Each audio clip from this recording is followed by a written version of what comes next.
It seems to me it's human-centered. One of the key aspirations here and in history is to move towards greater human empowerment and human emancipation from all those forces that obstruct their full potential, their full well-being, their full happiness, their freedom as well. An escape from iron cages of history. We talked about anthropocentric and biocentric, and it was mentioned earlier, the new physics, the cutting edge of some of the most sophisticated science and theory that now exists, tells us that all of our biosphere, everything in the web of life is basically conscious. And there's intelligence and there's communication, and it is unified. And so the reality is that we teach our children from now on this kind of new physics is a kind of essential knowledge for all human beings as they grow up now to realize the truth about the world, so that the old dichotomy between human beings and the objectified nature is dead, or its nature is full of objects and things, and human beings have got some kind of given right somehow to exploit and kill and destroy as long as we think we're gratifying our needs. This is really immoral, and also now it's suicidal for us as a species at this particular time in global history. That also needs to be known by every child as they grow up, and every person, every citizen, because it's the truth. So I also think we have in our story, a good kind of global history story, it needs to be told and taught to every child. We talked about it before in a very new way that transcends the methodological nationalism which still dominates the education system. But one of the stories in that is our journey as we started out as a tiny number of sapiens in small bands, usually living in one ecosystem at a time, or maybe interacting between a couple of ecosystems. And we had our cosmology, our ideas, our organic solidarity, probably, that fitted those conditions. Now we know our species has inhabited the entire planet, every ecosystem.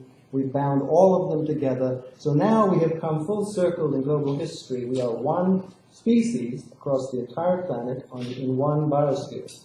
And this allows the material conditions for the resurgence of submerged cosmologies from the ancient past, which we see happening all over the world. And not like a return to the past, but learning from the past, learning from our own past about how we reconstruct our cosmology. We have to reconstruct our cosmology as a species and understand the environment that we live in, this one species in one biosphere, which is our only home. And there is no planet B. So this really requires a change of consciousness. So a change of values and perceptions leads to a change of institutions, leads to a change of practices. And in that way, I'm very much interested in the evolution of global consciousness, a consciousness of historical globality. And all the things I've just been talking about are part of that contemporary historical globality, which is unique to now. Right? We need to teach it like that because it will alter perception of the world. And that perception of the world is all important to how we will reconstruct our dying world civilization. We have a world civilization. We've achieved it. It has enormous potential. But as we know, it's beset by global dystopian features. So our world civilization can go either into ever more descending global dystopia and global disorder, or by acts of consciousness and will and collective action, we'll transform it without a Holocaust.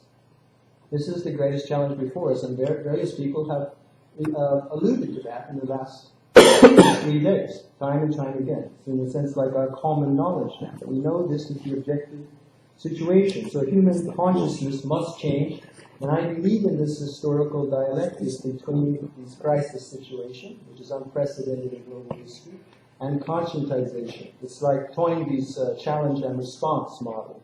We are now profoundly challenged to transform. We don't have a choice but to transform and to have progressive learning and not go retrogressive learning, pathological learning, and repeating horrendous mistakes of the past. We need to learn from the horrendous mistakes even of the recent past like the 1930s, and not repeat, we point those out constantly again and again, as to say that is what will happen if we don't go in a new direction that is far more positive. So the values that would inform all of these together make the paradigm shift in the broad sense. Some of we have to have a vision of the future. We've been talking about that, and it's part of the imagination, which is so important. It's like a compass. If we don't know where we're going, then we're still blind. It's just random, you know. So your comprehensive visions of what we want the world civilization and world order to be are absolutely vital, and we can work on those and help promulgate those. They are so important. And so the last thing I'd say is core values. Of the core values that again, we would maybe each of us come up with a different set of core values animating this shift. But I think that they're cosmopolitan.